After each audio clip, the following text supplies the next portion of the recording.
this list is going to be in a very intentional order. Hold on to your seats because this first one is a lot. So at this point of the video, you're probably like, how can she afford all of these things? And the simple answer to that is, I can't. I don't know. It's so iffy with Hermes. Never know what their stock is. They're very vague and just waiting for that call. Hi everyone, welcome back to my channel. My name is Raisa. If you're new here, welcome. I do these luxury types of videos with a lens of mindful spending. So if you're into that type of content, please subscribe down below. Okay, so we've got a really fun topic today, and it is about my current luxury wish list. So this is something that I have been curating for the last few months or so, and I finally feel ready to share it because I feel like things come in and out of a luxury wish list, at least for me, very, very often. Like I'm always adding things and like removing them. So this is a very concise list of things that I really, really want, and I kind of have firm plans to get them. You'll see that there is a lot in this wish list that is not going to be attainable just because of the sheer amount of money that they are worth. So without further ado, let's get right into it. This lighting situation is not good for me. I'm going to try to fix that 1 second. No, that made it worse. Oh God. Okay, I think we're good if I just keep my head here. All right, so this list is going to be in a very intentional order. This is going from the thing that I really, really want the most, as in I'm actively looking for this item and it's something that I'm saving up for. So hold on to your seats because this first one is a lot. Sorry, I'm referencing my laptop. I just have it here. I don't want to miss anything. But yeah, the first thing on the list is a Cartier Tank Louis watch. So I'm turning 30 this year, which is a pretty big milestone. I mean, I'm not a big birthday kind of gal, but I do like to treat myself here and there and celebrate myself when I feel like I've done really good work. And I feel like the last year or so has been a lot of grinding with my side hustle as well as my corporate job. So I think that my 30th birthday is the perfect time to get myself something so timeless like the Cartier Tank Louis. And if you don't know what it looks like, I will pop a picture here for you. And it is actually also very similar to the watch that I am currently wearing. So this is a Seiko watch, and I got this watch as a 5-year anniversary gift to myself. So I moved to Vancouver 2017, and last year in 2022, I gifted myself this. And there is a whole list of reasons why 5 years is a big milestone for me and why I decided to get this watch, which I won't get into now, but yeah, it was a very special watch for me. I've had other watches in the past, but I knew that I was eyeing the Cartier Tank Louis, and the shape of it is very similar to this Seiko. I wanted to kind of test drive the style, if I would like it and if it would work well with my current wardrobe, and it does. It's something that I wear every single day. I bought this watch, I think in October, and I've worn it so often. I have an Apple Watch, which I only really wear during my workouts, and this is my everyday watch, and I wear it so often. So just knowing that, I know that the Cartier Tank Louis is going to fit so perfectly with my wardrobe. I'll wear it every single day, and I will get my cost per wear out of it because it's such a timeless watch. It is a forever piece, and I thought that my 30th birthday was the perfect time to get it. Now that I've decided in my mind that this is the watch I want to get, how do I go about acquiring this? So the price for this watch is so insane. If I buy this watch brand new, this would be the most expensive thing I've ever purchased. The price is $9,500 USD and $11,900 Canadian, or $10,400 in euros. As you can see, I've kind of been doing my research on this watch just to see where I can save some money or where I can get it cheaper. If you've watched some of my videos, you know that I'm going to Paris at the end of May. I thought that I could get it cheaper there, but it actually nets out to be about the same. So if that's the case, I'm unsure if I want to get it there. I think the price tag is just too big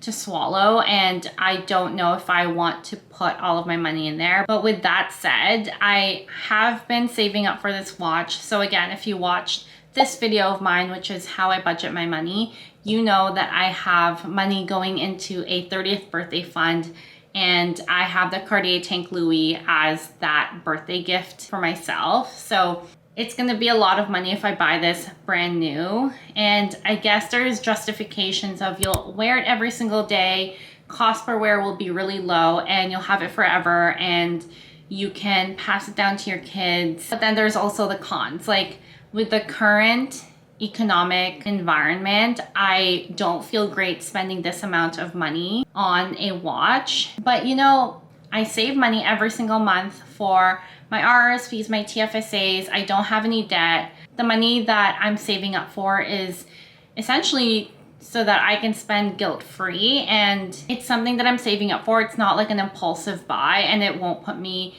in debt because I'll have the money already. So yeah, these are kind of just the thoughts in my head about this watch.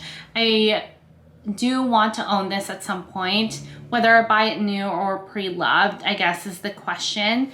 I've been on The RealReal, and they have the Cartier Tank Louis watches for sale, and sometimes it's like 20% off. Like you can get a pretty good deal on The RealReal as long as you know what you're looking for. I've got some saved searches, as you can see. Maybe if there's a pre-loved watch that comes out and it's in good condition, I might actually buy this vintage or pre-loved. Oh God, the light's being weird again. Okay, so my battery just died and now I'm back. Okay, moving right into the second thing that I want on my wish list, and that is the Goyard Artois tote. So this tote is quite similar to the famous St. Louis, but this is just a bit more structured, and it also has a zipper on top.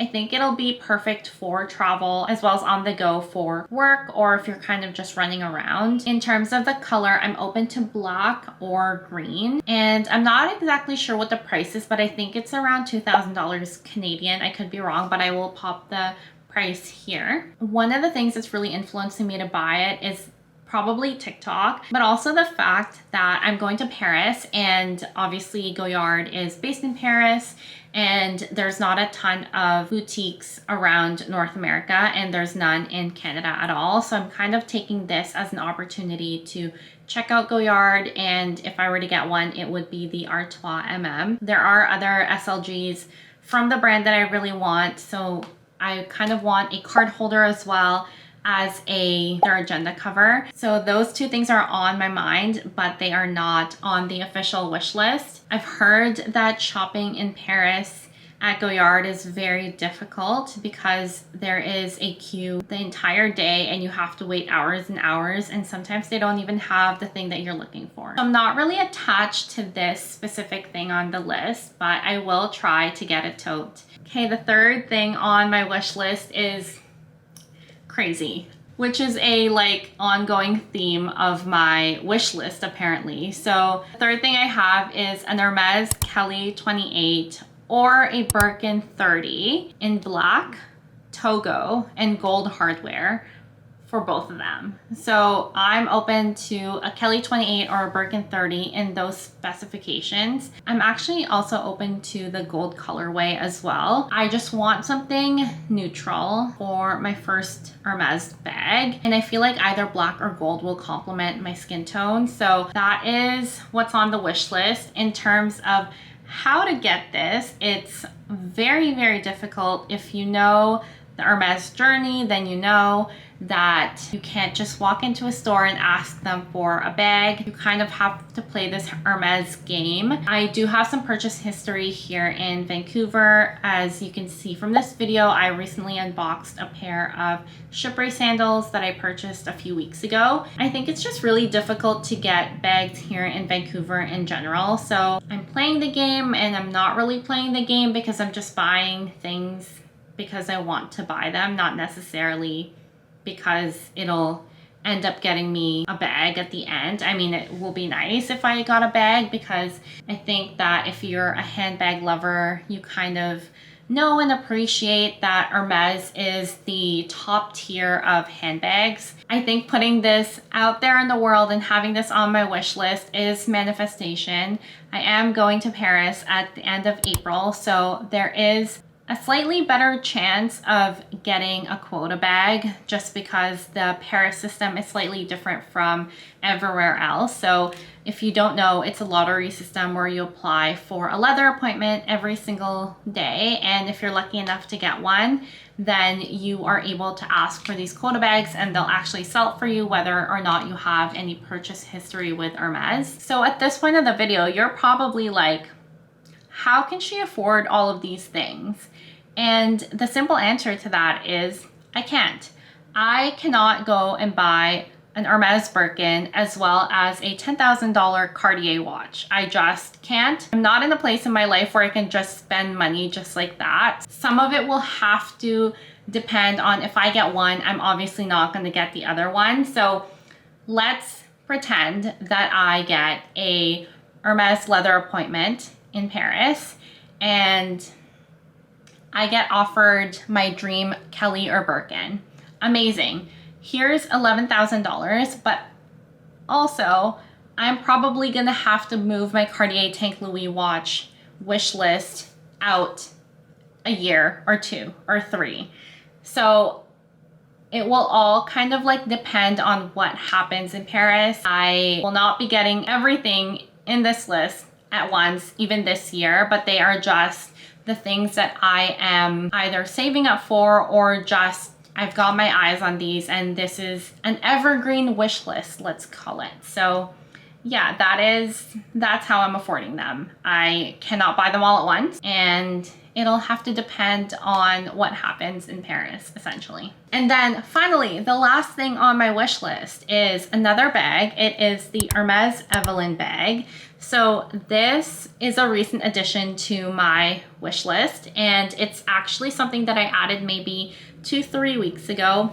As I mentioned, my wish list kind of fluctuates. The first 3 are the ones that have been there consistently for the last few months, and then I added the Evelyne maybe a few weeks ago. I saw in Instagram or a Pinterest post, I will put it up here, and it kind of like flipped a switch in me about the Hermes Evelyne. And I'm talking about the Evelyne TPM, by the way. There are various sizes. I've always known about the Evelyne, and I've kind of seen the bigger ones in person. So it is a crossbody bag, and I've never really thought too much about it. I mean, I'm sure it's really great quality because it's Hermes leather, but otherwise in terms of craftsmanship and functionality, it's nothing crazy. I've had leather crossbody bags in the past, and there was nothing about the Evelyne that kind of made me want to put it on the wish list. But when I saw that picture, I was like, wow, this is such a fun spring summer bag that's easy, that you can kind of just like sling around and go. Sometimes you just want something light and airy and easy, and you also want to be hands-free. So that's kind of what I'm thinking for the Hermes Evelyne. It's also probably at this point a pretty classic Hermes bag. I really liked it. There was just something about that picture that made me like think about all of the ways that I can incorporate it into my own style and my wardrobe. So I put that on the wish list. In terms of color and size, I'm looking for the TPM, as I mentioned, in black and Clemence leather, gold hardware. And I probably won't be getting this until a few months out. I've asked my SA at Hermes at my local boutique to put this down on my wish list, and they asked her if they're hard to come by, and she said that whatever they get goes to people who's on the wish list for them. So I don't know. It's so iffy with Hermes. Never know what their stock is. They're very vague, and just waiting for that call. I am not buying everything on this wish list this year all at once. Having this wish list allows me to save up intentionally for these luxury items as opposed to buying random things here and there. So they definitely keep me in check. And that is it for my current luxury wish list. If any of these are on your own wish list, please comment down below. Or if they're not and you have different things on your wish list, I would love to know what those are as well. If you like this content and you want to stay in touch, I would love it if you subscribe to the channel. And wherever you are, I hope that you're having an amazing day. Bye guys.